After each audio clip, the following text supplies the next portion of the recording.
guys, and welcome back to the randomized K-On! Pokemon Team series. Let's see what the Unova team of Princess Mugi is. Mugi's first Pokemon will be Scrafty. That's a very good start. I've heard many good things about Scrafty. It's damn strong, and its typing is very good since Dark cancels out what is arguably fighting's biggest weakness in Psychic. While it is very slow, lacks special offense and doesn't have the best HP, its defenses are phenomenal and 90 physical attack is nothing to scoff at. For abilities, Shed Skin and Moxie are definitely the better of the three, with Moxie being arguably the best due to all the praise I've heard about it. For level up moves, it gets some great stab attacks in Brick Break, Crunch and Feint Attack. For TMs, it gets some pretty good options for coverage, though the special attacks are best avoided. So a very strong start for Mugi. This is a great Pokemon to have, and I dare say a bit of a fan favorite from Gen 5. Mugi's second Pokemon will be Banette. That's not a terrible Pokemon to get. Banette is far from a powerhouse ghost type, but I'd say it still has use, and I believe its future Mega Form did improve it quite a bit. It has very good physical attack, but everything else is pretty meh, though I'm not sure if this would class it as a glass cannon. For abilities, Insomnia is useful since the opponents cannot put it to sleep, although this is offset quite drastically by Banette being unable to use rest for recovery. For level up moves, it gets decent attacks, although it's a real shame it can't really use Shadow Ball since its special attack isn't great, as Shadow Ball is easily one of the best ghost type attacks. But it does get Feint Attack for coverage, which is nice. For TMs, it gets a few options, and while Shadow Claw is less powerful than Shadow Ball, it makes use of Banette's much better physical attack. So not a bad addition. It's nothing amazing, but it can definitely put in work. Mugi's third Pokemon will be Delibird. That's a disappointing one. The Delibird in the anime no doubt provided a lot of humor, but game-wise, I've only really heard negative things about this thing. Its stats are atrocious for a fully evolved Pokemon. Only special attack and speed are even remotely usable. For abilities, I speak for undoubtedly the entire Pokemon community when I ask why the actual hell was Delibird given two abilities that do the exact same thing. At least they're better than Hustle. For level up moves, it gets one attack, which isn't all that good. The only way to get its actual attacks is to breed it and raise an egg.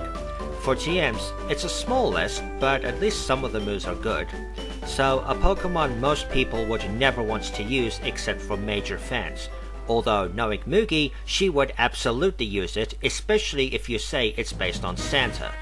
Mugi's fourth Pokemon will be Whimsicott. Now that's a big improvement, and this is a really cute Pokemon Mugi would absolutely use. I don't know much about Whimsicott, but I've heard some good things. It's pretty fast, and everything else is acceptable. For abilities, I think they all have their uses.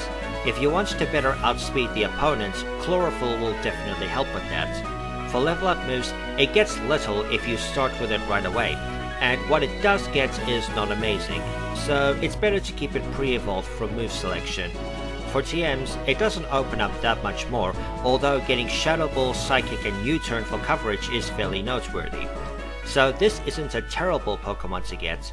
I think introducing it in Gen 6 and giving it the Fairy type would have really benefited it, but it's good for what it is. Mugi's fifth Pokemon will be Unpheasant. From what I've heard, Unpheasant is one of the least popular regional birds.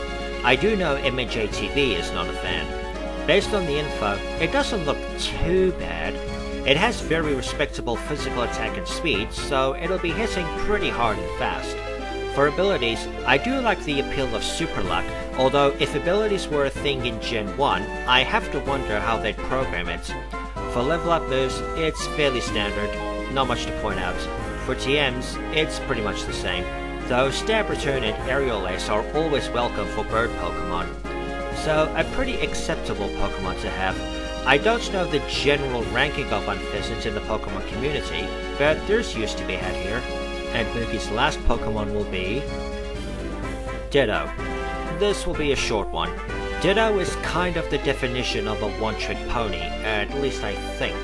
Although, if J-Rose 11's Ditto run in Emerald is anything to go by, you can get creative with the Ditto, at least in playthroughs, since you can use this in ways the AI trainers never do. It has trash base stats that even cast format does. For abilities, I'd say Imposter is the one you'd most want, since you don't have to waste a turn transforming. Most of the time anyway. Ditto has Transform as its only move. That's all there is to say. Which I guess became plan B if Imposter failed or you obtain a Ditto without the ability.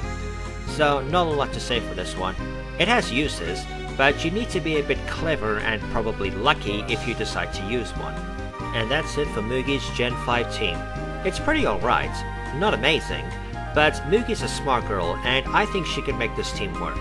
As always, please rate, comment and subscribe, feel free to come join me on Discord, consider backing me on Patreon, and remember to stay chilled.